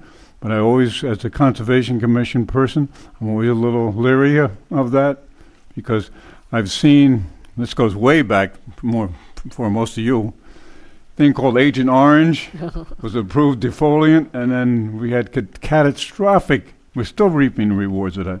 So if you could put some in the wording, as long as it's currently upgraded, the integrated pest management to the latest standards. I would appreciate that. Thank you. Could I comment? Thank you. George, I think right now the standards reflect EPA. There's no discussion or it doesn't reflect any DEC standards that may exist. Are you aware of DEC standards?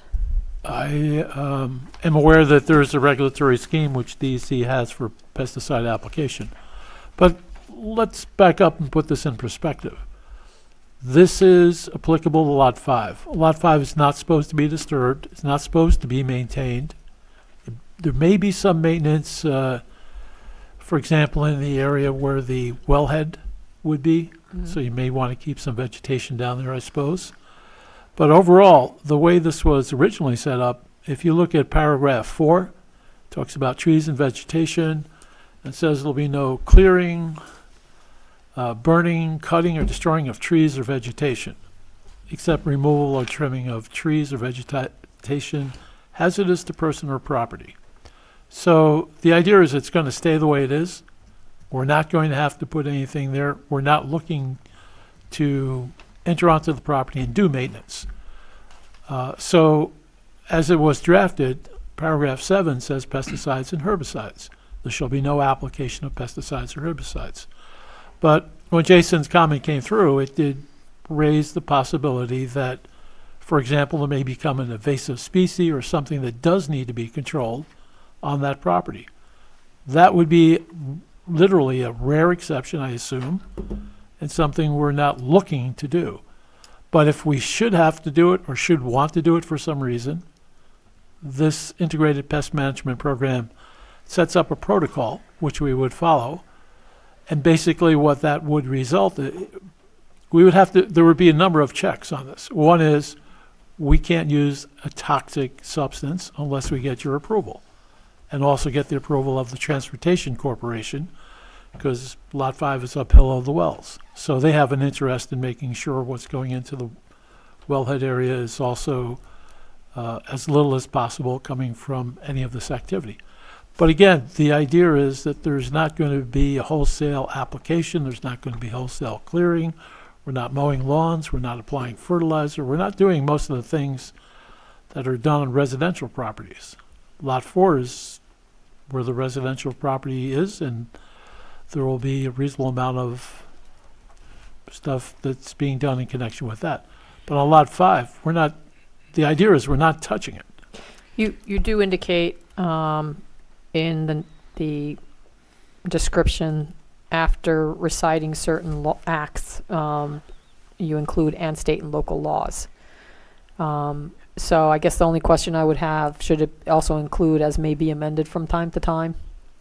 Just because, again, in 10 years, I guess the laws could... Has or then in effect? You're right. Right. Something to that effect. Sure. So that would, Ward, take care of when it gets updated, or so that it's if we say as may be amended from time to time, as you said, the laws may change, so it would reflect that. Case in point, my wife once in a while takes me out of town on trips. And we went up to Saratoga. Nice place, Battlefield and all that. And I saw her, and I believe it was a DEC-sponsored experiment. Now, you may have heard this weed. It's called Mexican bamboo, Chinese knotweed. Difficult to control. What they were doing, rather than use herbicides, pesticides, stuff like that, herbicides anyway, they took like a form of plastic that was ultraviolet and would not decompose with the sunlight. And actually, after almost 2 or 3 years, they were able to extinguish that by just putting that cover down without using it. So there are things in the works. Just I like to see them upgraded continuously. Right.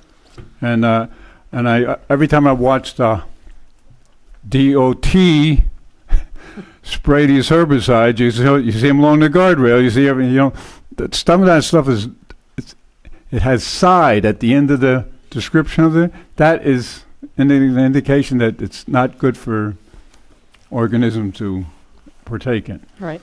So this as a precautionary thing, these things have been constantly upgraded. Well, the current draft of the restriction prohibits the use of herbicides Right, and but pesticides. it does happen. It does happen because they are cheaper to do.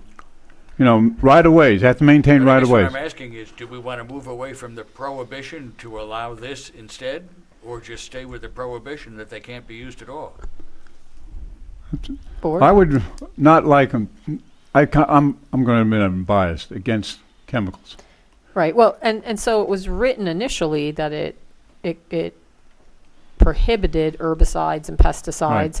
And so we were just going to reinforce that by saying remove it by mechanical means.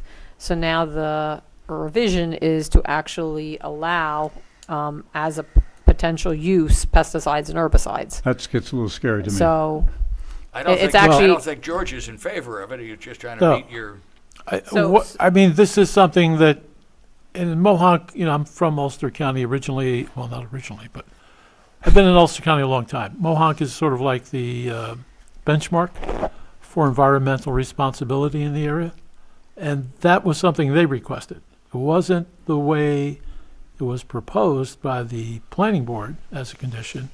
It's something they specifically requested because they foresee, given past experience, the potential exists that something will come along that does require a pesticide or herbicide to deal with that particular problem. But it sets up this triage of first you look at the issue and you identify non-toxic, then you look at other ways of treating it through biological means, and then you eventually get to, it's like And sometimes you have a combination of all three. Right, that's the integrated pest management. And I agree 100% with George. As a plant person and a member of the Conservation Commission, every year, without fail, there are new pests that are introduced into our vocabulary. It's a reality. So these things this is an ongoing evolutionary process. And you have to use that multiple approach. That's where it was put in integrated pest management.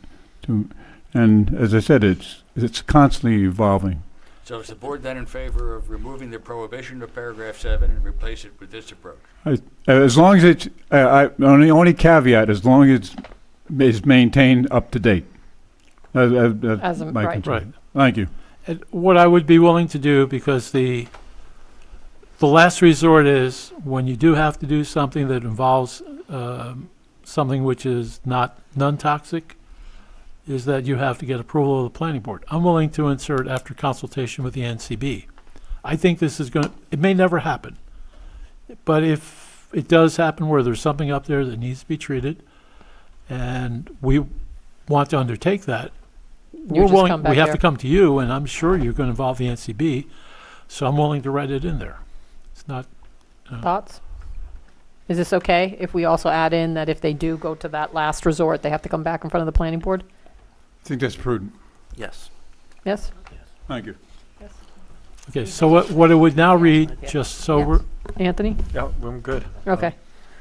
All right, so we'll add this in. We'll have to review, I guess, the final wording before plan signing, et cetera, anyway. And it'll say, as amended from time to time with regard to the acts and regulations, and then we'll also add in that if pesticides and herbicides are being used, that you would come before the planning board prior to, use Yep. of those. yes. Okay, thank you. So, any other comments, questions? Are we ready here to take action? I'm Yes? ready. You're ready? Yes? Okay. So with that, I'd like to make a motion that the planning board approve the resolution of approval, final subdivision, final site plan, final special exception use permit, final local wetlands permit, alternate 4 for Dubja Realty, Inc., Bald Hill, project 2000-002. The resolution last revised Monday, March 19th, 2018 at 3:20 p.m. Subject to the discussions and the revisions we've described tonight, including attaching the drawings, the architectural standards. We will need to review a final version of the restrictive covenants, which I believe is a condition anyway already. Any other conditions we should add, Mike, or? No, I think it's covered. Okay. So I make a motion. I need a second. I'll second that. And roll call vote. Aye. Aye. Oh. Aye. Hi. Aye. Aye. Those were all ayes? Or did you say no? I said aye. You said aye, okay. I thought I heard a no I somewhere. said no because I thought Noreen was going to call roll call. I heard a no. I heard that too. I'm sorry. All right. Well, thank you very much. Thank you. It has been fun, but Always maybe is. a little bit Just too much fun. remember, it was this board that finally approved you. We still have to name the road, so if any of you guys want to volunteer. How about But thank you. George Way? Oh, boy. We'll name them after Monroe historical figures. Oh, McKnight Thank you. Street. Oh, sure. Anybody like water Yeah. salts? All right. There you go. Sorry about Thank that. you very much. Thank you. You too.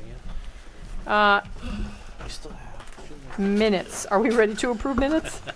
This is what they are. What if they had a planning board way? Would that be Planning board a way. little sarcastic and fun? They're very basic.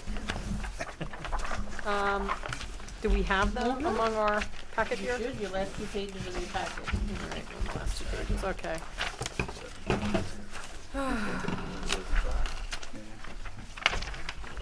You can pass those over to Mike so he sees what board docs is gonna give us for minutes. Don't waste Oh, so yeah. much paper.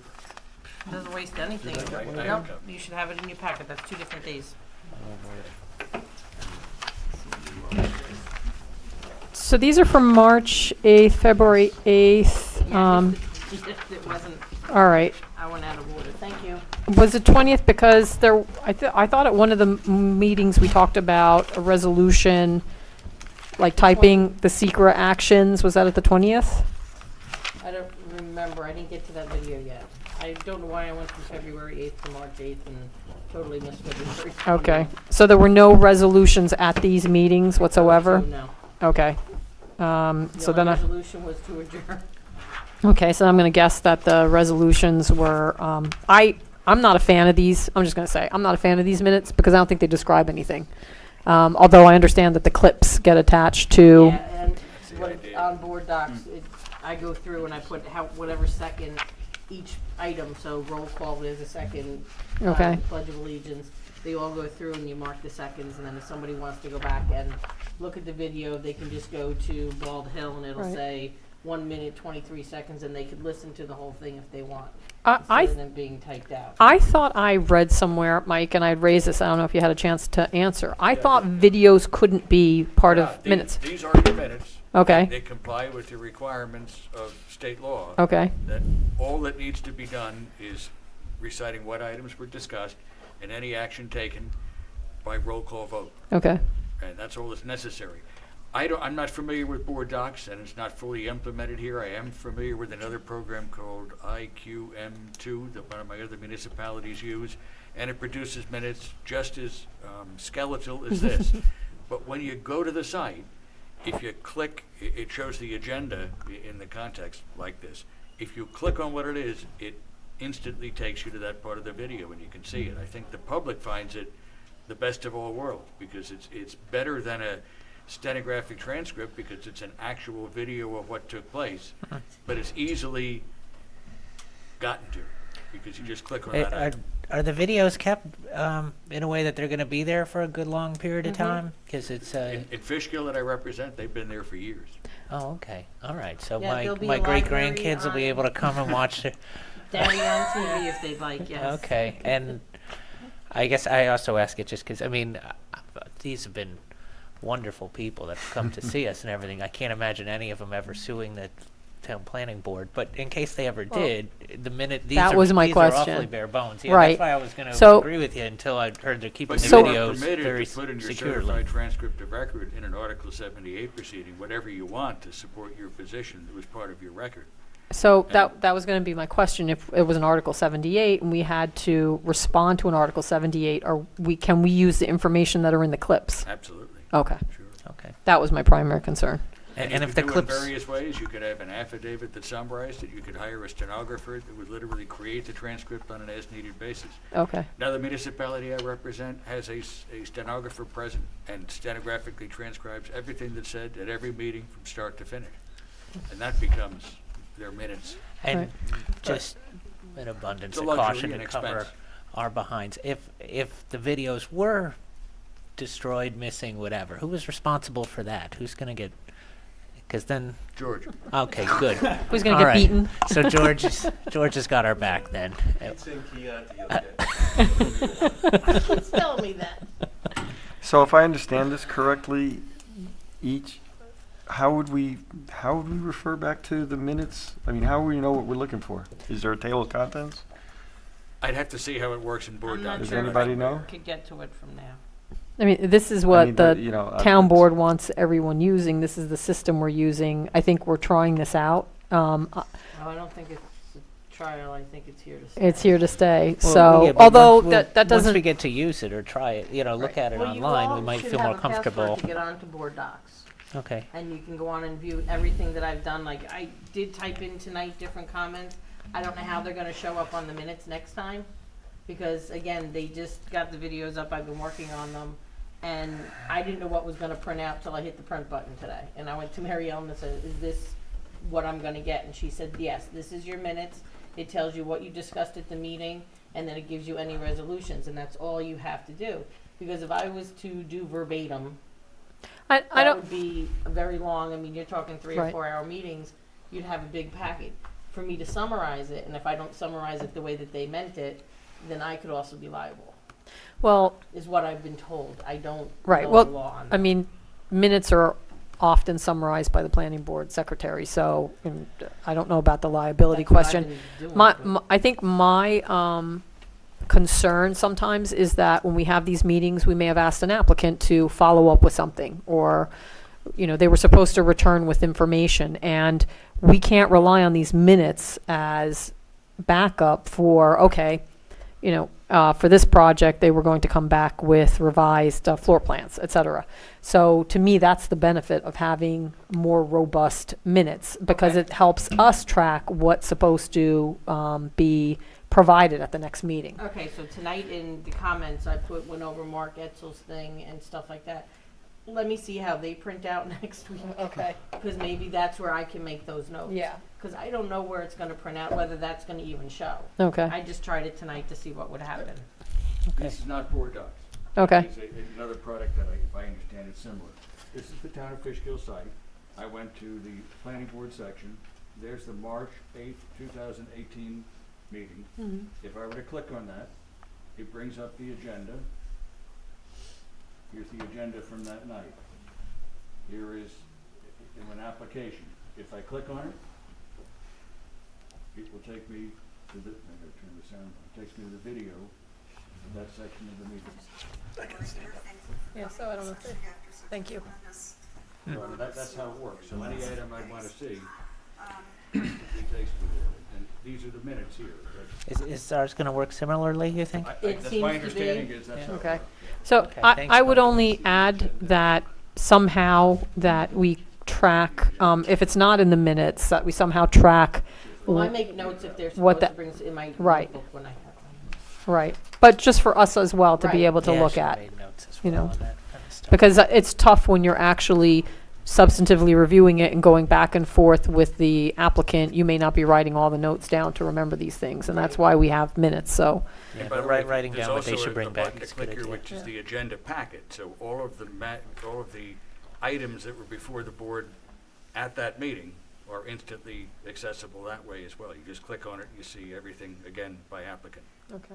And that comes out at least for the town board, it's always out and publicly available. They meet on Wednesdays on the Friday before. So anybody in the public can see the agenda and every piece of material that the town board or the planning board will consider at the next meeting. And then it's all packaged after the meeting is over. Agenda, application packet materials, minutes, and the click-on video. Right. And generally, because it's simple, once it's up and running, it's available the next day. There's no delay. I Right. suppose there's always going to be a drawback to whatever system, but I'm just, from your experience, sometimes being able to read a document, you find what you're looking for immediately, as opposed to watching a 30-minute video and find out at the 29th minute is what you were looking for. And that could be a drawback. Yeah. Right. And then the other thing, I'm just wondering, it'd be really handy if I could log into the internet here. I don't know if anybody has the... I think I do. I will give it to you. Okay, thank you. Comment about the format. I don't know that it should be mentioned, sorry, I don't know that we should mention who the chair is, because it's not mentioned, it just says members present, and we don't have members who were not present. Yeah, I noticed you didn't pull that up, and I don't know why. Okay, so, and then, I don't know if they should be listed somewhere, how we have a logo at the top or the heading. Previous minutes had that already there. It didn't have to be typed every time. So, the members present, I think the chair should be mentioned, and then the rest of us are board members, and also who wasn't present. And if we're going to have a meeting called to order, now this says 5:07 and Because 10:58. Board Docs wasn't working then, so that's when I attempted it, and I'm like, oh, well, tonight should have hopefully put the time that I was actually in Board Docs. Then I guess so that needs to be corrected. Yeah. There should probably also be meeting adjourn time frame. Does it do that? No, I have to put in the time frame, and I hadn't written it down that night, so I have to go back to the actual time and see what time we did it. So my suggestion would be then we hold off until the next meeting. That's fine. If that's all right. I brought them so we can at least start to see what they're gonna be. Okay. Yeah, I also have a concern that, let's say Mr. Freed on his project has to come back 10 times. Now, I may not remember at which meeting. All I'm going to know from these minutes is we had a discussion, and I have no idea what we discussed at that particular meeting, except through my own note-taking. To not have any kind of summary information. I mean, I understand this is what, the town is moving towards and that sort of thing. And, video is swell, but they just Some seem hardly nominal functional summary. without a summary. Well, let me see what happens where I Right. put the comments tonight and see if Yeah, they actually I'd show like to back see that too. up when I upload minutes when I get to them this week. I think it'd be useful to have, who showed up. So if it's Bald Hill, who represented Bald Hill, if it was the owners, that they were present. And again, maybe just some highlights of, we need, again, for Freed, we need to go back to Ben to ask him certain questions, the seller question. Doesn't have to be a long laundry list, but where there's follow-up, I think especially, it's important. And, if no action was taken, just say no action was taken, or applicant was asked to return, but just some basic follow-up. And it doesn't have to be extensive, because we don't want to spend lots and lots of time necessarily reviewing minutes. We just want to use it as a resource for us. Yeah, should we just be taking notes ourselves as well, though? I mean, Oh, sure. Yes. I haven't been, but maybe I should have. Yeah, because I think that then I'd remember what they were coming back with, Right. and I don't want a lot of expense and time of putting stuff online or in different programs Right. when. Really, I mean, I brought the same folder I brought last week. If I had written it on the envelope, I would remember. Right. You know? I mean, I think you need to take notes if you feel they're useful for Yeah, you, maybe but we're really supposed to be supported by minutes and, just Well, I'm some just saying that the minimum, minutes- some information as far as the I thought follow-up. and that would be great. I'm just saying that the minutes I thought were more for like third parties and outsiders to know that what we were doing here, and also in case a dispute arose over what happened, in which case I think the videos are fantastic. But if you're right, if we have a little bit more to our Again, minutes, if that's the- fine, or if we take notes to know If where we Board are. Docs is like this, I'm looking at now the minutes of the last Town Board of Fishkill meeting, and under the first item, supervisor's comments, It says, "The town is still in the progress of taking over the water system. Toll Brothers, on and on. Privilege of the floor for agenda items. Each person that spoke, they're short. Presentations, discussions, everything is there. Brandon Knapp has been investigating. There's Right. a couple Right. of bullets on Right. each item as to what follow-up is needed, what was done, tabled, moved to resolution. I mean, Right. there's Well, this is- information. Yeah, Well, this is all new That's to typed us, in by too, the though. town clerk Yeah. at the time. Right. I can't imagine that board docs can't Right. do the same thing. Right. It's just got to work the bugs out. right. Right. And That's we, what I'm trying- right, and we appreciate Yeah, no, Noreen thanks, working Noreen. on this, and this is all new to us. So we need the right level of information. Again, summary, meeting adjourned, who's present, who's absent, recusals, just some I'd basics. invite you just to get a feel for how it might work once it's up and running. Go to the town of Fishkill, New York, go to their website, go to the section called, whatever the heck it's called. Yeah, it might be I think it's useful for a agendas template and- for us. in minutes, because it'll show you what, I'm sure the software is capable of the same thing. Town of Fishkill, you said? Yeah, Okay. yeah. Great. I'll look And then and it see what shows they you do. the agenda, the minutes, the agenda packet, and you just click on anything and it takes you to that video. But there's a textual bullet recitation of what took place for each item. I think that'd be very useful. And Noreen, you can explore it to see sort of the format for that. So I'm going to table the minutes, if that's all right. And any other discussion? Anything anybody want to bring up before we adjourn? Everybody good? Just that the Fishkill site's also mobile friendly. So, And by the way, Thank you. It goes back 6 years, because that's when they got the software. And if you search a given project, it'll bring up every meeting that project had. And you can click in and see what happened then. So for me, when I have to try to find out something that's happened on a project, it's a lot better than slogging through a pile of detailed minutes. It really drills into the information you need. I think it's a superior approach Okay. once you set it up the way you want it to be. Okay. Mike or Sean, you have any comments or anything we need to consider, address, discuss? No? Okay. I'll make a motion to adjourn the meeting. May I have a second? Seconded. All in favor? Aye. Aye. Aye. Aye. Thank you. Thank you, everyone. Good night. Good night.